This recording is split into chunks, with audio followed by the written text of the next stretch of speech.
Hello friends, मैं अमित आपको आपके अपने चैनल इजी पढ़ाई लिखाई में स्वागत करता हूं।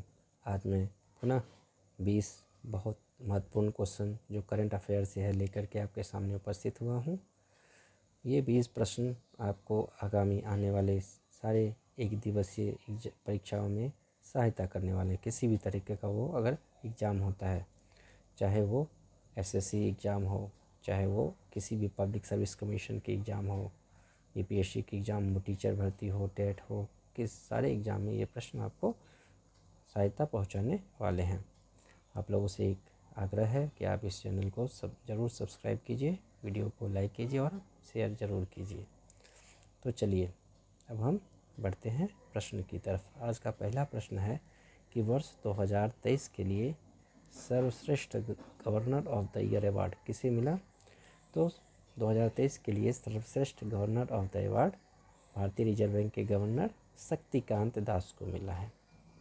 शक्तिकांत दास को इस 2023 का मतलब इस साल का सबसे बेस्ट सर्वश्रेष्ठ गवर्नर ऑफ द ईयर का अवार्ड मिला है। प्रश्न संख्या 2 देखिए। प्रश्न संख्या 2 क्या कहता है। अब दूसरा कोई गवर्नर है ही नहीं, शक्तिकांत दास हैं, इसीलिए उनको सर्वश्रेष्ठ गवर्नर मिल गया। याद रखने वाली बात है। भारतीय मूल के अमेरिकी सांख्यविद को अंतर्राष्ट्रीय सांख्यिकी पुरस्कार मिला है अभी 2023 में। उनका क्या नाम है, मतलब 2023 का जो सांख्यिकी अंतर्राष्ट्रीय सांख्यिकी पुरस्कार मिला है उनका नाम क्या है। प्रोफेसर CR राव मिला है। प्रोफेसर CR राव को ये जो पुरस्कार है, भारत का जो शांति स्वरूप भटनागर पुरस्कार है, वो 1963 ईस्वी में मिल चुका है। ठीक है। ये अंतर्राष्ट्रीय सांख्यिकी पुरस्कार नोबेल पुरस्कार के तुल्य माना जाता है। किसके क्षेत्र में, तो सांख्यिकी के क्षेत्र में यह नोबेल पुरस्कार के तुल्य माना जाता है।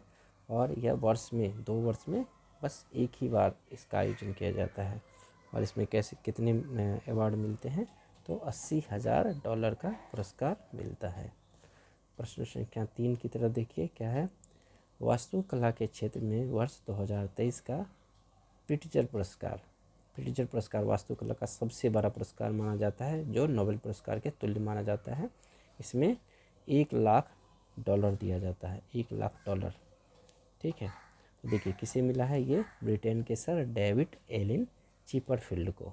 ब्रिटेन के सर डेविड एलन चिपरफील्ड को ये अवार्ड मिला है वास्तुकला के क्षेत्र में वर्ष 2023 का प्रिट्जर पुरस्कार। प्रश्न संख्या 4 है, गणित के क्षेत्र में एबल पुरस्कार, नोबेल नहीं है, एबल पुरस्कार है 2023 का, किसे मिला है। तो लुइस ए कैफेरेल्ली, ध्यान रहेगा, लुइस ए कैफेरेल्ली को गणित के क्षेत्र में एबल पुरस्कार दिया जाता है। और ये भी गणित के क्षेत्र में जो एबल पुरस्कार है ये नोबेल पुरस्कार के तुल्य ही माना जाता है, जो नॉर्वे गवर्नमेंट देती है। कितना लाख की राशि देती है ये, तो 75 लाख नॉर्वे का क्रेन की राशि देती है। ठीक है। प्रश्न संख्या 5 देखिए।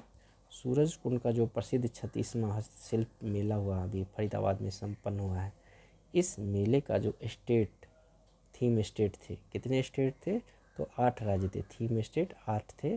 तथा साझेदार देश कौन था, साझेदार देश बनाया गया था संघाई सहयोग संगठन SCO को। ठीक है। अब जो 8 राज्य थे वो कौन कौन से राज्य थे, 8 जो थीम स्टेट थे वो कौन कौन से थे। असम थे, अरुणाचल प्रदेश थे, नागालैंड, मणिपुर, सिक्किम और मेघालय, मिजोरम, त्रिपुरा। ये 8 जो 7 सिस्टर्स कहलाते हैं। अगर हम अरुणाचल असम को जोड़ देते हैं तो ये 7 सिस्टर्स +1 जो है, ये सारे किसको क्या थे, तो मेले का थीम स्टेट थे। सूरजकुंड मेले का जो सूरजकुंड मेला है वो 36वां हस्तशिल्प मेला था। प्रश्न संख्या 6 की तरफ चलते हैं। भारत व अमेरिका की वायुसेनाओं का द्विपक्षीय संयुक्त प्रशिक्षण अभ्यास अभी हुआ है। इसका नाम क्या दिया गया है, कोप इंडिया 2023। इसका आयोजन कहाँ पे किया गया, तो कलाईकुंडा, पश्चिम बंगाल में स्थित वायुसेना स्टेशन कलाईकुंडा में इसका आयोजन किया गया। और जापान की जो वायुसेना है, जापान की वायुसेना है, इसे पर्यवेक्षक के रूप में शामिल किया गया, भाग लिया था।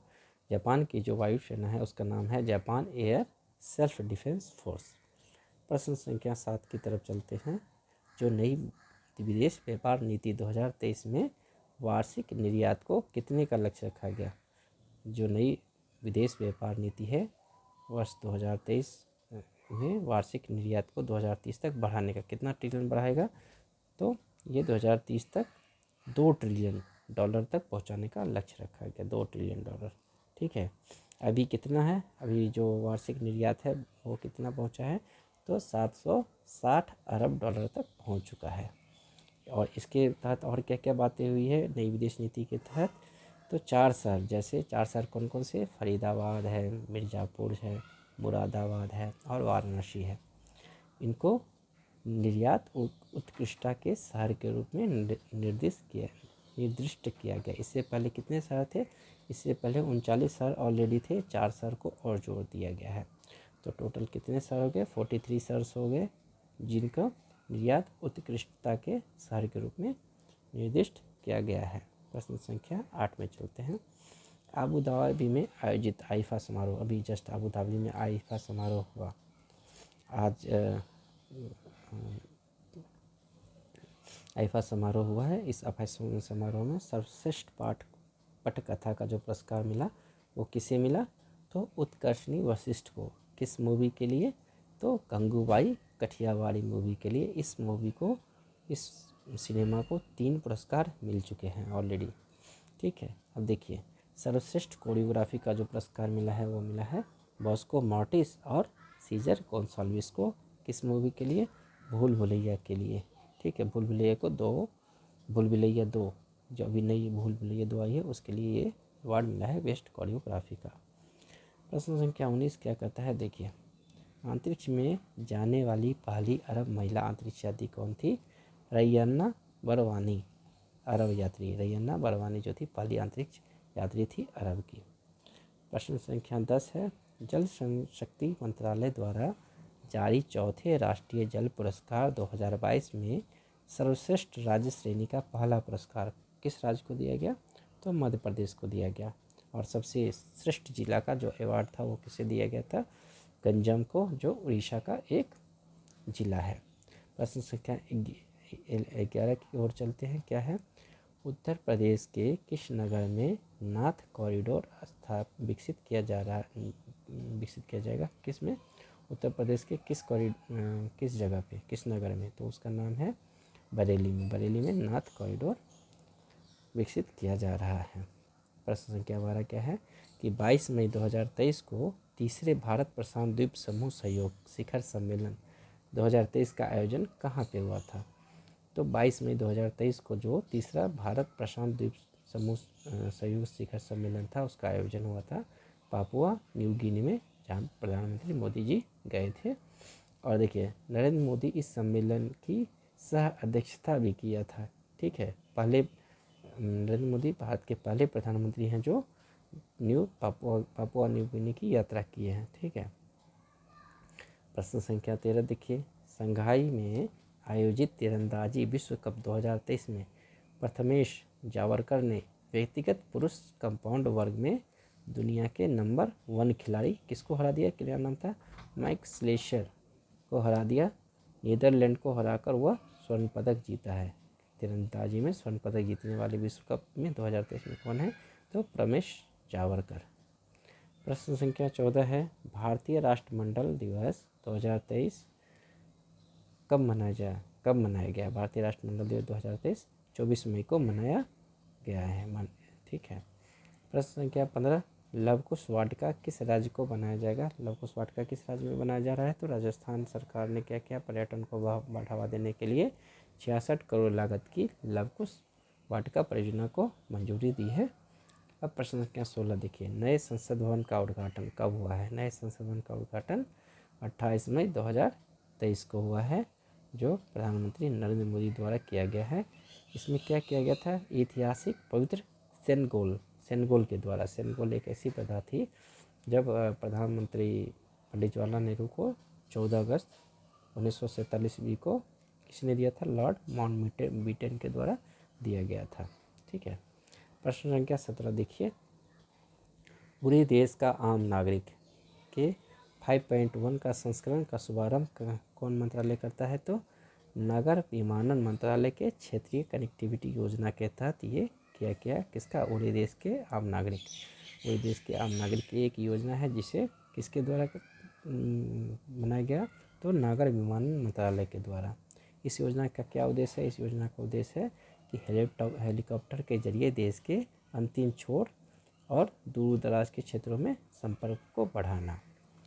प्रश्न संख्या 18 क्या कहता है, वित्त वर्ष 2023 में भारत का जो सर्वाधिक निर्यात वाला जिला है वो कौन सा जिला है, जामनगर है। सर्वाधिक निर्यात किया जामनगर। 2023 में जनवरी तक इसने क्या किया, भारत में लगभग 24% की भागीदारी थी निर्यात में। जितनी भागीदारी हो रही है उसमें 24% केवल और केवल जामनगर की भागीदारी है।